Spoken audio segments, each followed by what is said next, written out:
مسلمانوں کی ایک قومی جماعت، اگرچہ وہ شروع میں قومی اس کو کہنا غلط تھا، وہ نوابوں، جاگیرداروں، نوابزادوں ان کی جماعت تھی مسلم لیگ، جو 1906 میں قائم ہوئی. مسلمان عوام کا اس سے ساتھ کوئی نہ رابطہ تھا، نہ ان کا کوئی رابطہ عوام کے ساتھ. اس کی جو 1906 سے لے کر 1924 تک کی جد و جہد ہے، وہ ساری دفاعی جد و جہد تھی. ہمارے یہ حقوق ہونے چاہیے، ہمیں اس کی ایشورنس دی جانی چاہیے، ہمیں سیپریٹ الیکٹوریٹ دیا جائے، اور یہ کہ اس سے بھی آگے بڑھ کر ہمیں مرکز میں کچھ زیادہ حیثیت دی جائے تاکہ ہماری بھی کوئی حیثیت ہو، کوئی توازن پیدا ہو سکے. بس اسی پر ساری گفت و شنید تھی. اور اس کے ضمن میں محمد علی جناح جو ہیں، وہ تو پروفٹ آف لو قرار دیے گئے تھے، اتحاد کا پیغام بر. وہ 1906 میں تھے انڈیا میں موجود، مسلم لیگ میں شامل نہیں ہوئے تھے، کانگریس کے رکن تھے. اس کے بعد 1913 میں جا کر مسلم لیگ میں شامل ہوئے ہیں مولانا محمد علی جوہر کے کہنے پر. پھر بھی کانگریس کے رکن بھی رہے، مسلم لیگ کے رکن بھی رہے، اور انہوں نے حتی الامکان کوشش کی کہ کوئی فارمولہ ایسا بن جائے جس پہ کہ اتحاد ہو جائے اور ضمانت مل جائے کہ مسلمانوں کے ساتھ کوئی اس قسم کا سلوک نہیں کیا جائے گا کہ وہ بالکل یوں سمجھیے کہ ایک نیچے لگ کر رہ جائیں اور ان کی کوئی حیثیت نہ رہے.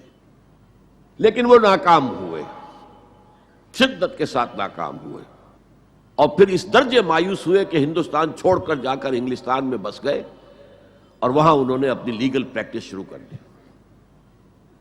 ایس ایم اکرام صاحب جو ایک بڑے مصنف ہیں، آب کوثر، موج کوثر، رود کوثر کے جو مصنف ہیں، وہ اہم ترین کتابیں ہیں تین مسلم انڈیا کی، political as well as cultural history. ثقافتی جو معاملہ ہے وہ بھی ساتھ ساتھ ہر دور میں کیا اس کا رنگ رہا ہے.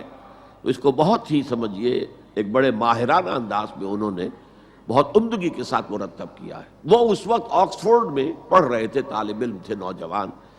وہ ملے محمد علی جناح سے. اس وقت تک ابھی وہ قائد اعظم کا تو خطاب انہیں نہیں ملا. اس نے کہا آپ ہندوستان چھوڑ کے کیوں آ گئے؟ ہندوستان کے مسلمانوں کو تو آپ کی ضرورت ہے. تو انہوں نے سخت الفاظ کہے تھے کہ ہندو ناقابل اصلاح ہے. یہ اس وقت کی ہندو قیادت پر ان کا تبصرہ تھا. اور مسلمانوں کا حال یہ ہے کہ ان کا کوئی لیڈر مجھ سے صبح جو بات کرتا ہے شام تک ڈپٹی کمشنر یا گورنر تک پہنچا دیتا ہے. تو ایسی قوم کی قیادت میں کیسے کروں؟ لیکن اصل میں ایک ٹرننگ فیکٹر آیا ہے، turning point in the history of Muslim league movement, and that was 1930. اس میں جو الہ آباد میں مسلم لیگ کا سیشن ہوا تھا، اس میں خطبہ صدارت دیا تھا علامہ اقبال نے.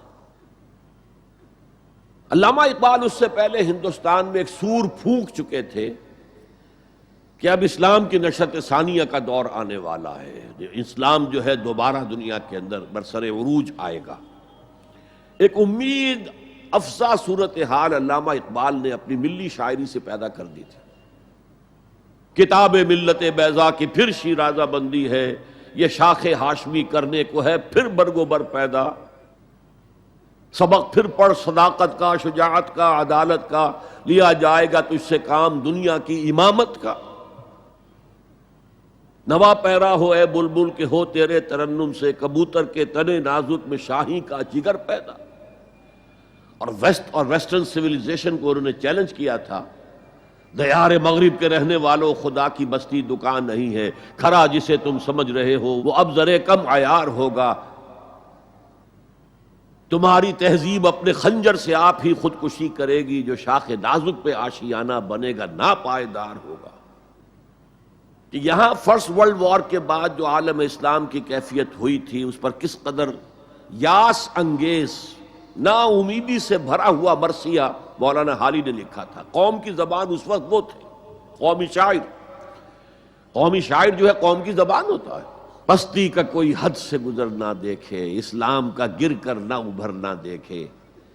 مانے نہ کبھی مد ہے ہر جزر کے بعد، دریا کا ہمارے جو اتر نہ دیکھے. اور آخر میں جو مناجات بحضور سرور کونین صلی اللہ علیہ وسلم، اے خاصہ خاصان رسول وقت دعا ہے، امت پہ تیری آ کے عجب وقت پڑا ہے. وہ دین جو بڑی شان سے نکلا تھا وطن سے پردیس میں، وہ آج غریب الغربا ہے۔ اسی قسم کے مرثیے علامہ شبلی نے کہے، مولانا حمید الدین فراہی نے کہے، لیکن اقبال پہلا شاعر ہے جس نے کچھ مرثیے بھی کہے ہیں۔ جب انگلینڈ جاتے ہوئے وہ گزر رہے تھے سسلی، جزیرہ سسلی کے پاس سے جہاز گزر رہا تھا، تو دل میں ہوک اٹھی ہے، کبھی یہ مسلمان جہاز رانوں کا مرکز ہوتا تھا، بیس ہوتا تھا، رولے اب دل کھول کر اے دیدہ خونابہ بار، وہ نظر آتا ہے تہذیب حجازی کا مزار، تھا یہاں ہنگامہ ان صحرا نشینوں کا کبھی، بحر بازی گاہ تھا جن کے سفینوں کا کبھی۔ کہا ہے، مرثیہ بھی کہا، اقبال کے ہاں مرثیہ ہے، لیکن ساتھ ہی ایک امید افزا پیغام کہ اب دوبارہ نکل کے صحرا سے جس نے روما کی سلطنت کو الٹ دیا تھا، سنا ہے یہ قدسیوں سے میں نے، وہ شیر پھر ہوشیار ہوگا۔ یہ جو عوامی ایک فضا ان کی شاعری سے پیدا ہو چکی تھی، ملی شاعری سے، انہوں نے 1930 میں آ کر مسلم لیگ کی موومنٹ میں اس کا انجیکشن لگا دیا۔ اسی طرح چلتی ہوئی ایک تحریک تھی، 1906 سے آئی تھی، 24 برس ہو چکے تھے 1930 تک، اب اس میں ایک انجیکشن لگا دیا گیا، احیاء اسلام۔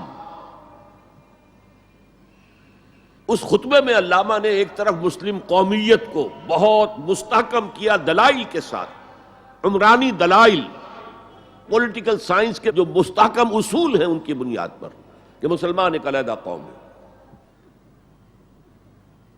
اور نمبر 2 انہوں نے کہا، اور یہ ایک پروفیسی تھی، ایک طرح کی مستقبل کے بارے میں ایک پیشن گوئی تھی، تجویز نہیں تھی۔ پارٹیشن آف انڈیا کی تجویز تو بہت بعد میں آئی ہے، 1940 میں، یہ 1930 کی بات میں کر رہا ہوں۔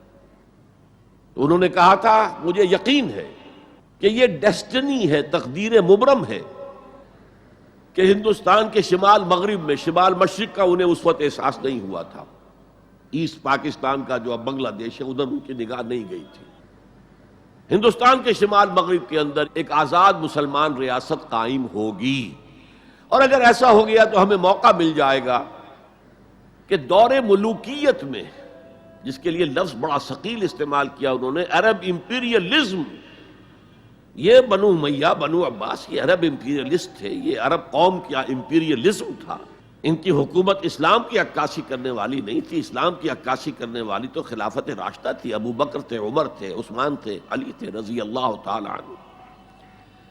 تو دور ملوکیت میں یا دور عرب امپیریلزم میں جو داغ دھبے آ گئے ہیں اسلام کے چہرے پر، انہیں صاف کر کے اور صحیح اسلام کی ایک شکل دنیا کو دکھائیں، یہ انجیکشن ہے پازیٹیو مقصد کا۔ اس وقت تک، اس سے پہلے تک تحریک صرف ایک منفی جذبے پر چل رہی تھی، ہندو کا خوف، ہندو اکثریت کا خوف، ایکسپلائٹیشن کا اندیشہ، لیکن اب اسے ایک مثبت بنیاد مل گئی۔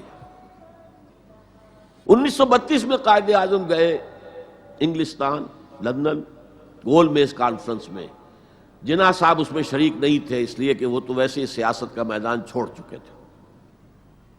اس موقع پر پھر علامہ اقبال نے ملاقاتیں کی ہیں جناح صاحب سے، اور وہی انجیکشن ان کو بھی لگایا، اور انہیں پھر آمادہ کیا کہ آئیں واپس ہندوستان، اور اس انجیکشن کے حوالے سے مسلمانوں نے ہند کو منظم کرے اور جمع کرے۔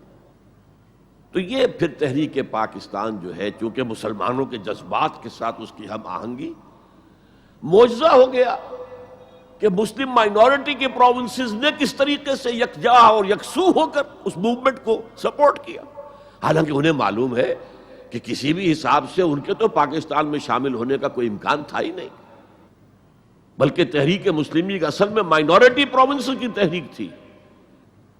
جو صوبے بعد میں پاکستان میں شامل ہوئے ہیں ان میں سرحد میں تو کانگریس کی حکومت تھی ٹل دی لاسٹ ڈیٹ، پنجاب میں یونینسٹ حکومت تھی ٹل دی لاسٹ ڈیٹ، صرف ایک سندھ تھا مغربی پاکستان میں کہ جو وہاں مسلم لیگ کی حکومت تھی۔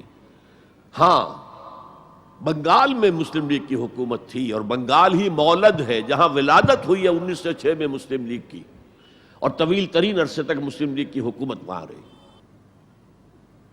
اب بھی وہاں پر تحریکیں چلتی رہتی ہیں اینٹی پاکستان، 2 مرتبہ پاکستان نے ایئر فورس بھی استعمال کی ہے وہاں پر، یہ سب کچھ آپ کو معلوم ہے۔ بہرحال اس کے نتیجے میں ملک تقسیم ہو گیا۔ خليل بالقرآن هو إمامنا على هداية الله آمتنا، كلام ربنا هدايتنا، عطاء جبريل على رسولنا.